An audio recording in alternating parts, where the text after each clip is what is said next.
And here's Rick Trojan from the Hemp road trip, partner. Brilliant. Is this the HDMA?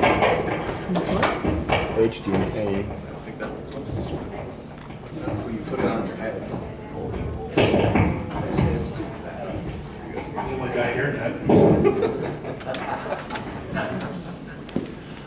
Thank you, Morris. Tough act to follow. That was a great video. If you guys haven't been to NOCO, get your ass to NOCO. It is the largest hemp expo in the U.S., I think maybe in the world.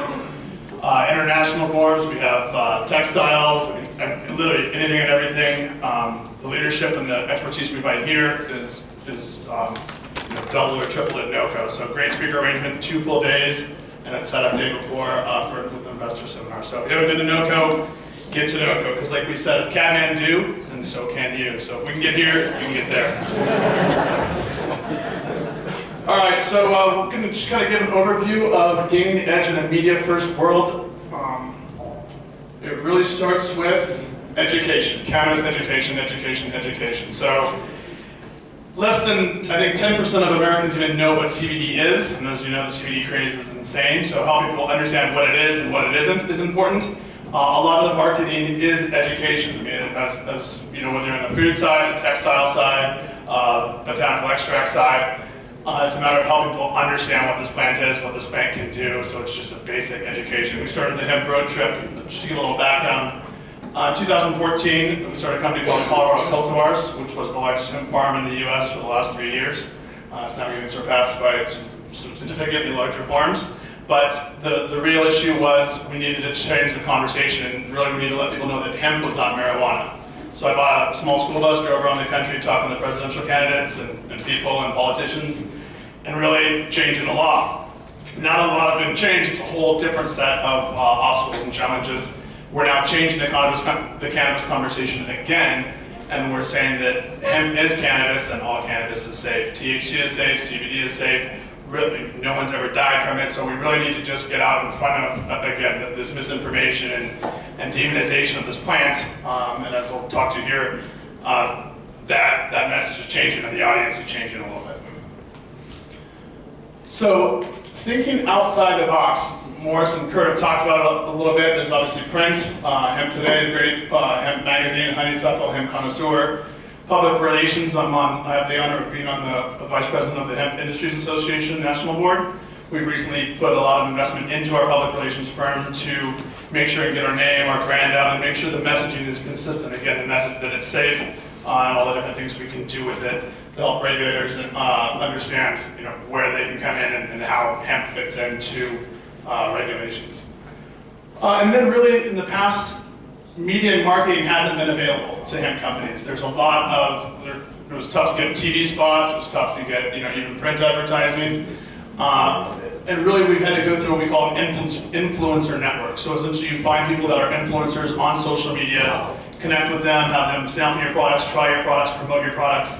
For example, Facebook wouldn't allow CBD to be marketed or boosted even. I've been blocked from 3 or 4 different accounts on Facebook trying to boost, whether it's just the hemp road trip education or CBD products, really having to use influencers. You have 100, 200 people out there promoting your product. It's hard for Facebook to shut all that stuff down. So that was one way to get out into the field and get your products and your services known. So that influencer network is still a good network to utilize as things are, as regulations and advertising and all that are being created by these large corporations and Facebook and Twitter and such. So non-traditional marketing, this is where we've mainly had to live and are still living because of regulations and misinformation about the plant. Essentially, these are 2 options. Sports Authority Field is the American football stadium in Denver, Colorado. Open Vape is a cannabis company on the high THC side, and then the other routes are a bunch of dispensaries within the state of Colorado and nationwide. They both put in bids to name the stadium, which was pretty fantastic. Got a lot of media, a lot of coverage, a lot of press out of that, free press out of that.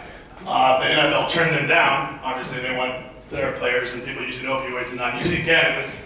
But that's one example of thinking kind of outside the box. Obviously, they had funded, I think it was like a $6 or $10 million deal. Not something we can all do, but from a media and marketing standpoint, just the proposal itself drew a lot of media and advertising from these companies. So recently, when we passed the law, the Agricultural Act of 2018, on December 20th of last year, essentially what that law did is it took industrial hemp cannabis with 0.3% THC or less and took it off the controlled substances list. And essentially, it took the jurisdiction of that plant, of the cannabis plants, less than 0.3% THC, it took it out of the purview of the Department of Justice and handed it off to the Department of Ag. So essentially, as I like to say, as you run a relay, you hand off the baton to the next person. So the baton went from DEA interference, right? The baton of interference went from the DEA to the FDA. So the Food and Drug Administration is now the one handling enforcement and regulation of industrial cannabis, which has led to seizures of biomass in Oklahoma. Our friend Hannah here was in Fort Lauderdale and spent some time in the detention center there because she had hemp shampoo and some other things that they consider dangerous and illegal. Again, messaging and marketing and all that needs to get ahead of kind of this interference from our government and from other governments across the country. So with the Super Bowl coming up, I think in a couple days, I'm not interested because it's not my team, the Broncos, and it's the Patriots, and I couldn't care less. Sorry, kids. At any rate, CBS, there was an advertisement for medical marijuana that was rejected by CBS. So even though it is legal in many states and it is federally legal on the industrial side, CBD specifically, CBS is refusing to allow a commercial on air during the Super Bowl. But they are allowing the Mercedes-Benz Stadium in Atlanta is allowing CBD coffee billboards to be in the actual stadium. So again, there's a lot of pushback on the TV, television side, but there are workarounds and there are people that are thinking outside the box and getting exposure in things as large as the Super Bowl, which is one of the most watched events in the US. But things are constantly changing, and for example, Morris had the presentation, Bluebird Botanicals. That presentation was made in the last week, and they've now updated their logo for the third time. So they're one of the largest CBD companies, and they're changing their logo and changing their image and making sure to get feedback from their customers and marketing feedback and making sure to adapt with the changing conditions of the environment. This is probably the most change and the most fluid industry that I've ever worked in. I've worked in a lot of industries, from healthcare to textiles to fashion, and things change every day. I mean, leaders from business come on the cannabis side, and it's just too hectic for them. It's uncertain, it's crazy, it's fluid, but that's what makes it fun. That's why we're all here, because we enjoy that. But really, on the marketing and media and messaging side, you need to be able to change and adapt with that changing environment. So one of the cool things, is Paul still in the room? One of the coolest things I saw this year, or last year I guess, was on New Year's Eve. This is Times Square, and those are examples of Elixinol. Elixinol, Global Cannabis Network Media, Curve Papers, Mind Bud Vase, M-Track Tech, and Restorative Botanicals. All of those companies had billboards in Times Square before and after the ball dropped. So they're running even through in January. It was monumental to have cannabis companies marketed and shown in Times Square during New Year's Eve and further. So again, thinking of new ways to get exposure and outside of the traditional box. The beauty is we haven't had the traditional box to advertise and do media in, so we've had to think outside of the box, and I think if we continue that, we'll really be able to expand our market and our message. That's it, so.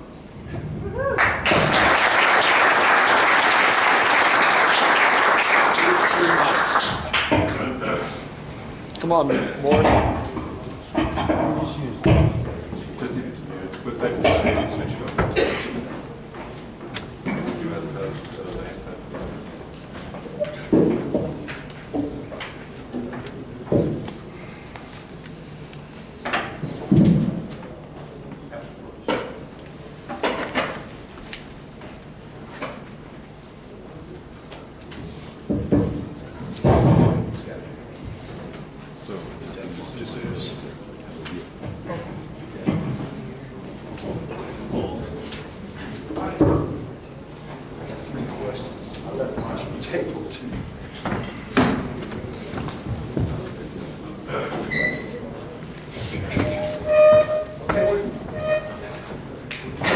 We may run over a little bit. Feel free to leave if you're bored, okay? Bored? We're just getting started. Brian Houlihan, there's another brand right there. Can you switch off? Yeah, thank you. Okay. Where's Jim McDonald? That's Hey. another brand. Brands. I got first, I just want to get your impressions. Now, you're working on this thing to happen, this farm bill to happen. How are you feeling now? We got a long ways to go still, but we're making progress. What's the biggest hurdle? Our government. Yeah. Yeah, I think- just more specifically. Government interference. So the new issue is the FDA claiming that any THC, right? Even though legally 0.3 is the federal standard, there's been claims that any THC makes it illegal, makes the product illegal and unsafe. So that getting ahead of that message and saying that it is safe and it has been used in food and it has been used as a dietary supplement, that's really, from my perspective, the main obstacle on the botanical side. Where does that kind of thing start?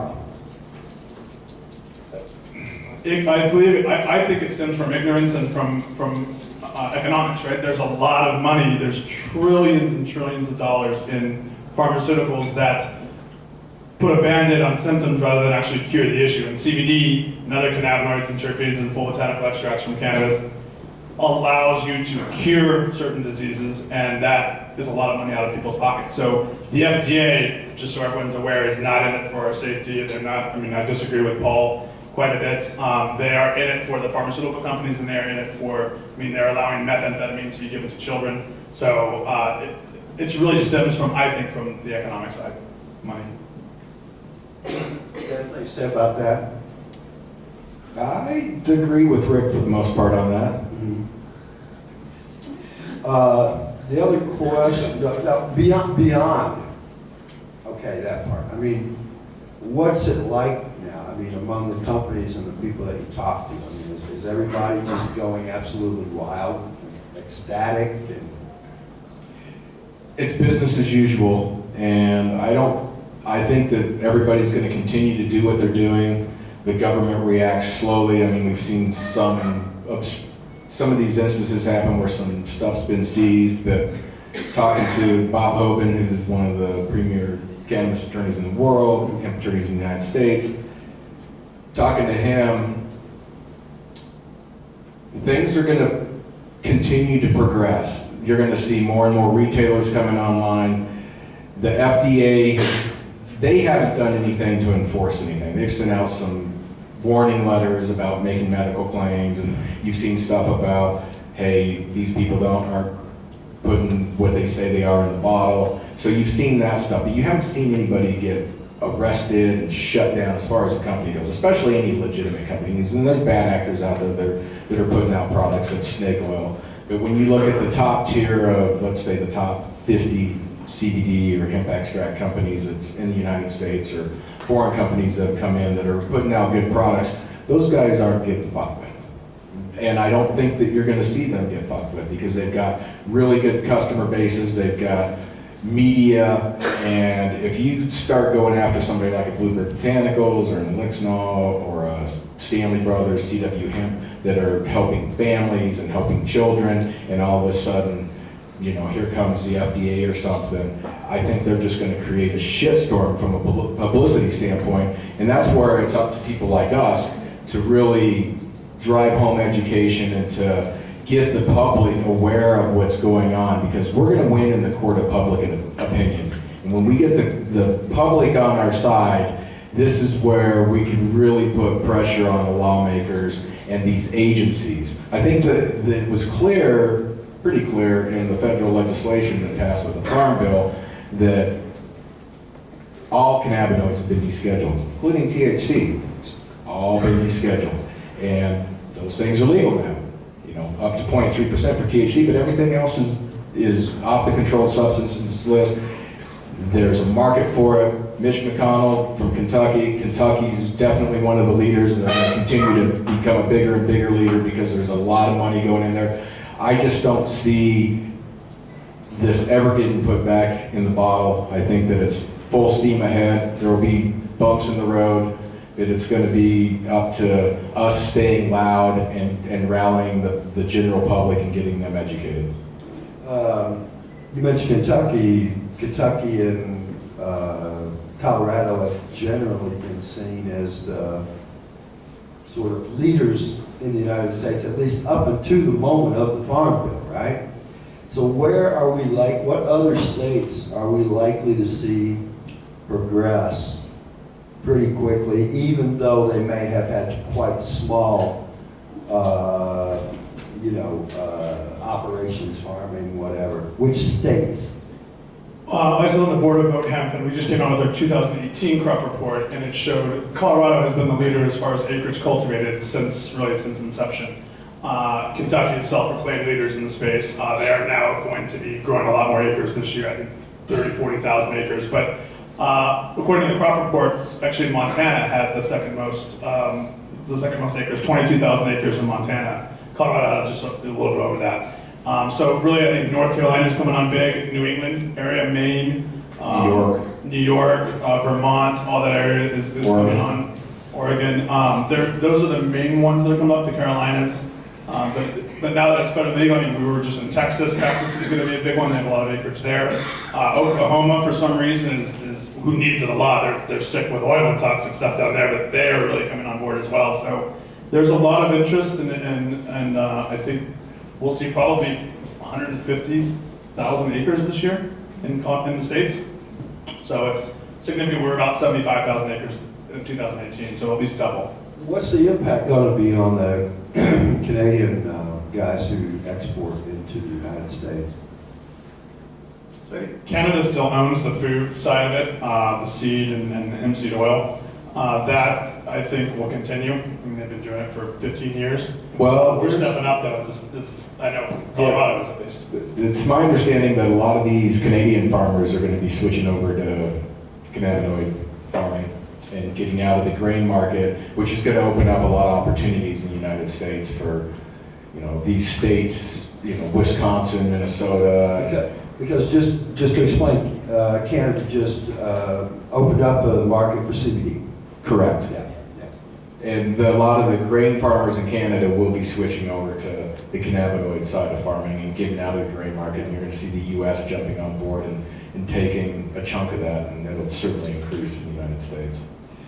Just switch back sort of more to specifically about media. You had sent me when we were corresponding, what we talked about, some ideas about what we talked about. You suggested we should talk about what's the most effective, media for a company, yeah.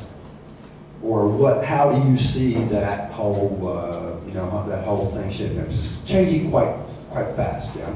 Yeah. So I think traditionally influencers have been the most effective influencers, and traditional, media, television, news, print, digital, journalism.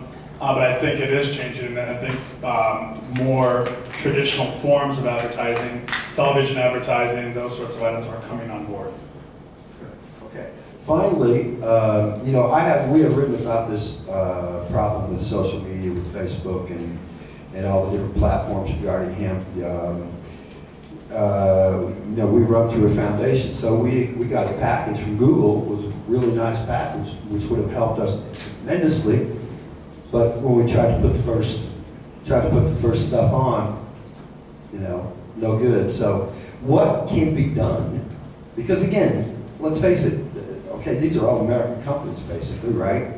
And Americans have the best chance to shape that, fix that. Is anybody really working with those companies from here? What, Facebook? Facebook, all the social media companies who will not allow, the hemp advertising. Well, is HIA working with them? Yeah, so our public relations firm that we've hired is working with Facebook and Twitter. So just so it's clear, particularly on the CBD side of things, Facebook before didn't allow CBD because it was a drug. There was an illegal drug. Now their message has changed, so they don't allow